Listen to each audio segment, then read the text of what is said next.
কিন্তু এই যে মেয়ে, তুমি যে 8-10টা ছেলের সাথে জেনা করেছো, তোমার ইজ্জতের কি হবে? তোমার যে সতীত্ব তুমি নষ্ট করেছো, তুমি তো বিয়ের পর কোনো ঘরে গেলে সে হাজবেন্ডও বুঝতে পারবে তুমি আর সতী সাথী নও। তখন তোমার কি হবে? আর এটা যে এত ভয়াবহ মহামারী আকার ধারণ করেছে না, অনেক ক্ষেত্রে দেখা যায় স্বামী অফিসে যাওয়ার সাথে সাথেই বয়ফ্রেন্ড বাসায় হাজির। এই যে বাক্সে বাক্সে বন্দি জীবন বললাম, বাক্সে বাক্সে বন্দি ফ্ল্যাটের ভিতরে তো ঢুকলে আর বোঝা যায় না ভিতরে কি হচ্ছে। কত ফ্ল্যাটে যে জেনা হয় এখন এই শহরে আল্লাহ ভালো জানেন। এই ফ্ল্যাটের প্রত্যেকটা ইঞ্চি ইঞ্চি মাটি আল্লাহর কাছে সাক্ষী দিবে। যেখানে যে মাটিতে বসে অবিবাহিত যুবক যুবতী জেনা করেছে আর বিবাহিত যুবক যুবতীরা এবং এই স্বামী স্ত্রীরা জেনা করেছে, এর ইঞ্চি ইঞ্চি মাটি আল্লাহর কাছে কথা বলবে। এর ইঞ্চি ইঞ্চি মাটি আল্লাহর সামনে কথা বলবে। ইয়াউমাইযিন তুহাদ্দিসু আখবারাহা, সেদিন তুহাদ্দিসু আখবারাহা, জমিন তার খবর বলবে আল্লাহর কাছে। জমিনের কোথায় কোন পাপ হয়েছে সব বলে দিবে। এই জমিনে এখানে দাঁড়িয়ে জেনা করেছে, ওইখানে দাঁড়িয়ে মদ খেয়েছে, ওইখানে কাউকে খুন করেছে, জমিন বলে দিবে। একটা কথা এখানে মাঝখানে বলে দেই, যারা অবিবাহিত যুবক যুবতী আছো, এই লেকচার তোমরা যারা শুনছো, তোমাদের মধ্যে কেউ যদি জেনা করে থাকো, অবিবাহিতর কথা বলছি, তোমাদের কাঁধের মধ্যে এখন 100 বেত্রাঘাতের শাস্তি ঝুলে আছে। সূরা নূরের 1 থেকে 3 নম্বর আয়াত পড়ে দেখবে, অবিবাহিত যুবক যুবতী যদি জেনা করে তাদের শাস্তি হচ্ছে 100 বেত্রাঘাত, তাও জনসমক্ষে, এবং এক বছরের জন্য নির্বাসন। এই বিধানগুলো যদি পৃথিবীর কোনো দেশেও না থাকে, আসমানে আছে। মরার সাথে সাথেই এই বিধান কার্যকর হবে ইনশাআল্লাহ। বাঁচার মধ্যে কি একটাই উপায় আছে। এই লেকচার কেন চলে গেছে? অনতিবিলম্বে ওযু করবে, ওযু করে খালেস ভাবে রাতের শেষ রাতে জায়নামাজ বিছাবে, জায়নামাজ বিছিয়ে আল্লাহর সামনে দাঁড়িয়ে 2 রাকাত নামাজ পড়বে, পড়ে নিজের পাপের কথা স্মরণ করে চোখ দিয়ে দরদর করে পানি ফেলে দিবে, আল্লাহকে সেজদায় গিয়ে বলবে, আল্লাহ আমি জেনা করেছি, আমাকে মাফ করে দাও, আমার এই পাপের কথা কেউ জানে না, তুমি জানো, মাফ করে দাও।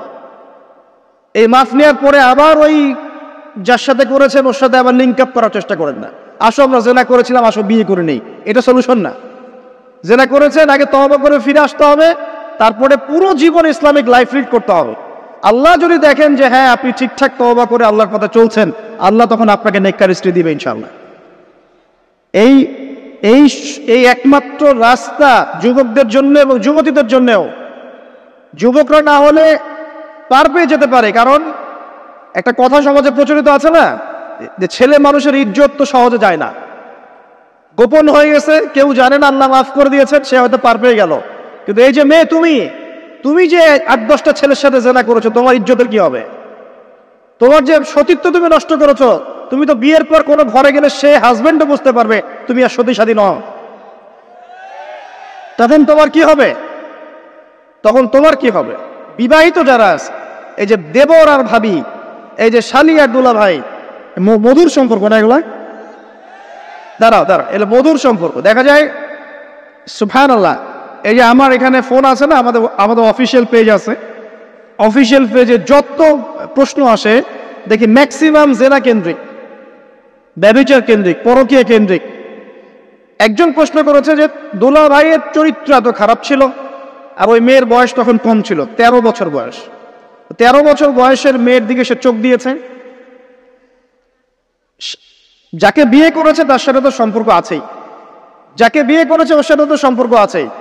তারপরে আপনার শালীর সাথে সম্পর্ক, এখন শালীর সাথে তার 2 বছর ধরে সম্পর্ক করার পর সেগুলোর ভিডিও ধারণ করে তাকে ব্ল্যাকমেইল করছে যে যদি আমার সাথে খারাপ কাজে সে রাজি না হয় তাহলে এই ভিডিওগুলো ভাইরাল করে ফেল। এই যে অনলাইনের যুগ, এখন তো মানুষ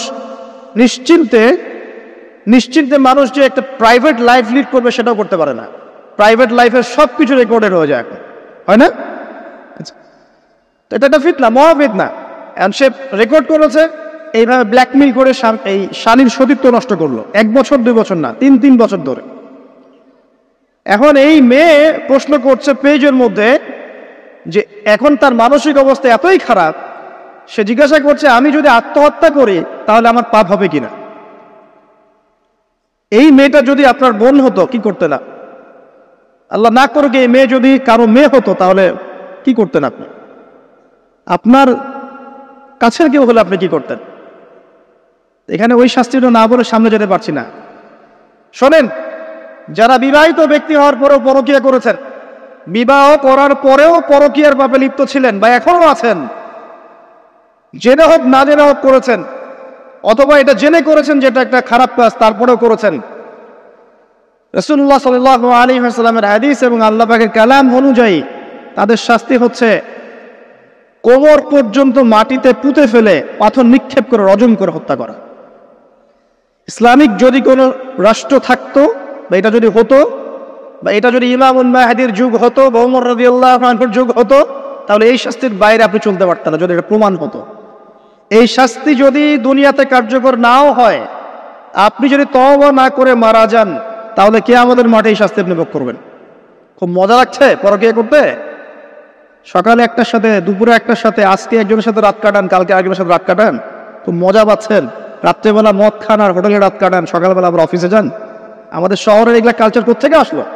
এই শহরকে পবিত্র করবে কে? এবং এই শহরের আসল রূপগুলো স্পষ্ট করবে কারা? খুব মজা পাচ্ছেন এগুলোতে। সুবহানাল্লাহ। একটা বিষয় বুঝাই, ইসলামে কেসাস আছে, কেসাস। মনে করেন আমাকে কেউ হত্যা করেছে, আপনি তাকে হত্যা করতে পারবেন। মনে করেন আপনি কাউকে হত্যা করেছেন, ঠিক আমাদের লজের মতো, কেউ যদি কাউকে হত্যা করে তাকে ফাঁসি দেওয়া হয় না, এরকমই কেউ যদি কাউকে হত্যা করে, ইসলামের বিধান কেসাস করা, মানে হাতের বদলে হাত, চোখের বদলে চোখ, কানের বদলে কান, নাকের বদলে নাক, জানের বদলে জান, যদি প্রমাণ হয়। কিন্তু এখানেও হত্যাকারীর বাঁচার সুযোগ আছে। কিরকম? মনে করেন আপনি আমার পরিবারের কাউকে হত্যা করেছেন, আল্লাহ না করুক। এখন আপনি এসে আমাকে ক্ষমা চাচ্ছেন যে আমার ভুল হয়ে গেছে, আমি মুক্তিপণ, রক্তপণ দিব, আমাকে মাফ করে দেন। এখন আমাদের পরিবারকে আপনাকে বললো, ঠিক আছে আপনাকে মাফ করে দিলাম, আপনার কেসাস করার দরকার নেই, আপনি রক্তপণ দিয়ে দেন, তাহলে আপনি বেঁচে থাকার সুযোগ পেলেন। কথা বুঝতে পারছেন? একটা হচ্ছে মুরতাদ। মনে করেন কেউ ইসলামের কিছু বিষয়কে অস্বীকার করেছে, তাকে জেলখানায় বন্দি করে রাখা হবে, সুযোগ দেওয়া হবে যে আপনি কি এগুলো জেনে শুনে বলেছেন নাকি এর উপর অটল থাকবেন না ফিরে আসবেন। সে যদি বলে না আমি তওবা করলাম, আমি এগুলো থেকে ফিরে আসলাম, ও বেঁচে থাকার অধিকার পেয়ে গেল। কিন্তু বিবাহিত ব্যক্তি যারা ব্যভিচার করেছে, বিবাহিত ছেলে বা মেয়ে ব্যভিচার করেছে, তওবা করে যদি ফিরেও আসে, রজমের শাস্তি থেকে বাঁচার কোনো সুযোগ নেই। আল্লাহর কাছে ক্ষমা চান, ইস্তেগফার করেন। জেনার ফলশ্রুতিতে সমাজে মহামারী নেমে আসে। জেনা, পরকীয়া, অশ্লীলতার কারণে সমাজে এমন সব রোগ ব্যাধির উদ্ভব হয় যেগুলো কখনো ছিল না। এই শহরটা জেনার শহর। আমাদের এই ঢাকা শহর জেনার শহর। আপনাকে এটা বোঝার জন্য আমার লেকচার না শুনে আপনি পেপার পত্রিকা ঘাটেন, অনলাইন সার্চ করেন, দেখবেন এই শহরে আনাচে কানাচে জেনা হয় এবং ওপেন জেনা হয়, মানুষ জেনাকে হালাল মনে করে। এই শহরের যুবক যুবতী যারা একে অপরের সাথে বয়ফ্রেন্ড গার্লফ্রেন্ড কালচারে লিপ্ত আছে, এটাকে তারা হালাল মনে করে, কেউ হারাম মনে করে না। কত বড় সাহস দেখায়। আর রাস্তা দিয়ে আমরা হেঁটে গেলেও বয়ফ্রেন্ড গার্লফ্রেন্ড এসে আমাদেরকে সালাম দেয়, হুজুর আমাদের জন্য একটু দোয়া করেন। তো প্রত্যেকটা পার্কে পার্কে যাবেন, এই যে আপনাদের রেস্টুরেন্টগুলোতে যাবেন, দর্শনীয় যে স্পটগুলো সেখানে যাবেন, দেধার সে জেনা হচ্ছে, জিনার জেনা। আমি এই যুগের কথাই বলছি। নবী সাল্লাল্লাহু আলাইহি ওয়াসাল্লাম বলছেন, আমাদের নবী বলছেন, আমার উম্মতের একটা অংশ, সবাই না, আমার উম্মতের একটা অংশ অবশ্যই জেনাকে হালাল করে নেবে, অবশ্যই মদকে হালাল করে নেবে, মদ পান করবে কিন্তু মদের নাম অন্য দিবে, এবং তারা গান বাজনা বাদ্যযন্ত্র নর্তকীদেরকে হালাল মনে করে নিবে। নবী সাল্লাল্লাহু আলাইহি ওয়াসাল্লাম বলেছেন, যখন সমাজে এরকম পাপ বাড়ে তখন সমাজে এমন সব রোগ ব্যাধি আসে যা আগে কখনো ছিল না। এবং এদের ব্যাপারে নবীজি বলেছেন, একদিন সকালবেলা আল্লাহ পাক এদেরকে বানর এবং শুয়োর বানিয়ে দিবেন।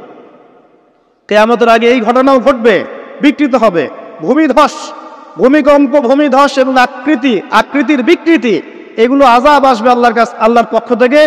এই জেনা, এই ব্যভিচার, এই পরকীয়া, নোংরামি, অশ্লীলতার কারণে ঘরে ঘরে এগুলা বয়ফ্রেন্ড গার্লফ্রেন্ড কালচার। কেউ মনে করে না যে এগুলা হারাম, কেউ মনে করে না যে আমার এই যে সহপাঠী আমার গায়রে মাহরাম, এই গায়রে মাহরাম শব্দটাই নাই। কাজিন, চাচাতো বোন, মামাতো বোন, খালাতো বোন, এই যে কাজিন, এরা জেনা করছে। কি দেখা বাকি রেখেছে এই যুগে আমরা দেখছি যে নিজের মেয়ের সাথে পিতার শারীরিক সম্পর্ক। পেপার পত্রিকা পড়েন, একটু অনলাইন ঘাটেন, দেখেন কোন যুগে আছেন আপনি। সমাজের ন্যায় অন্যায় হক বাতিলের মানদণ্ডই উল্টে যাবে। মানুষ ন্যায়কে অন্যায় মনে করবে, অন্যায়গুলোকে ন্যায় মনে করে নিবে। কোনো মানদণ্ড নাই, কোনো মানদণ্ড নাই। আমাদের শহরের এই অবস্থা, শান্তিতে কিভাবে ঘুমাবেন আপনি? নিশ্চিন্তে থাকবেন কিভাবে? কখন যে আল্লাহর গজব চলে আসে। কোরআনে একটা আয়াত আছে, যখন আল্লাহ পাকের গজব আসবে তখন শুধু জালেমদের উপর খাস করে আসবে না। আলেমদেরকে জিজ্ঞাসা করেন, আলেম ওলামাদেরকে জিজ্ঞাসা করেন, যখন আল্লাহর গজব আসবে জালেমদের উপরে শুধু খাস ভাবে আসবে না, সবার উপরে আসবে। আমি খুব ভালো মানুষ, ওয়াজ করছি, নসিহত করছি, পার পেয়ে যাবো এমন ভাবার সুযোগই নাই। আপনাকে আপনার সাধ্য মতো অন্যায়ের প্রতিবাদ করার চেষ্টা করতে হবে। লাতা'মুরুন্না বিল মা'রুফ, নবীজি বলছেন অবশ্যই তোমরা সৎ কাজের আদেশ করো। ওয়ালা তানহাউন্না আনিল মুনকার, অবশ্যই অসৎ কাজে নিষেধ করো। আও লা ইউশিকান্নাল্লাহু আন ইয়াবআসা আলাইকুম ইকাবাম মিন, অন্যথায় আমি আশঙ্কা করি তোমাদের উপর আল্লাহর পক্ষ থেকে বিশাল গজব আসবে। সুম্মা তাদউনাহু, এরপর তোমরা সবাই আল্লাহর কাছে দোয়া করবে, আল্লাহ গজব সরিয়ে দাও, সরিয়ে দাও। লা ইউস্তাজাবু দুআকুম, তোমাদের দোয়া কবুল করা হবে না। নবী সাল্লাল্লাহু আলাইহি ওয়াসাল্লাম বলেছে মান রাআ মিনকুম মুনকারান, তোমাদের মধ্যে যে কেউ হুএভার হি ইজ, যে কেউ যদি কোনো মুনকার, নোংরা গর্হিত কোনো কাজ দেখে, তাহলে যেন ফাল ইউগাইয়ির বিয়াদিহি, তার সামর্থ্য থাকলে হাত দিয়ে যেন ঠেকায়। সামর্থ্য থাকলে হাত দিয়ে যেন ঠেকায়। যাদেরকে আল্লাহ পাক হাত দিয়ে ঠেকানোর ক্ষমতা দিয়েছেন তাদেরকে আল্লাহ জিজ্ঞাসাবাদ করবেন, কেন ঠেকালে না তুমি? জেনার লাইসেন্স দিলে কেন? মদের লাইসেন্স দিচ্ছ কেন? ঠেকালে না কেন তুমি? অন্যায় কাজকে ঠেকালে না কেন? যদি তুমি না পারো, ওয়াইল্লাম ইয়াস্তাতি, যদি সে না পারে, তাহলে ফাল ইউগাইয়ির বিলিসানি, তাহলে যেন মুখ দিয়ে সেটা প্রতিবাদ করে। এই যে মুখ দিয়ে প্রতিবাদ করার ক্ষমতা আলেম ওলামার আছে, যাদের হাতের ক্ষমতা নেই, মুখের ক্ষমতা আছে। সেটাও যদি না পারো, ওয়াইল্লাম ইয়াস্তাতি, সেটাতেও যদি সে সক্ষম না হয়, ফাবিকলবি, তাহলে যেন অন্তর দিয়ে ঘৃণাটা পর্যন্ত করে। ওয়াবিযালিকা আদআফুল ঈমান, এটা হচ্ছে ঈমানের সবচেয়ে নিকৃষ্ট একটা অবস্থা, সর্বনিম্ন অবস্থা। এর নিচে ঈমানের কোনো অবস্থাই নাই। তার মানে অন্যায় দেখে আমাদের যাদের মনে কোনো ফিলিংসই কাজ করছে না, তার মানে আমাদের ঈমান নাই। আসলে সহজ কথা, ঈমানের সেই তেজ নাই আমাদের মধ্যে। আসুন, একটা ব্যাখ্যা এটাও হতে পারে সমাজে ন্যায় অন্যায় হক বাতিলের মানদণ্ড উল্টে যাবে।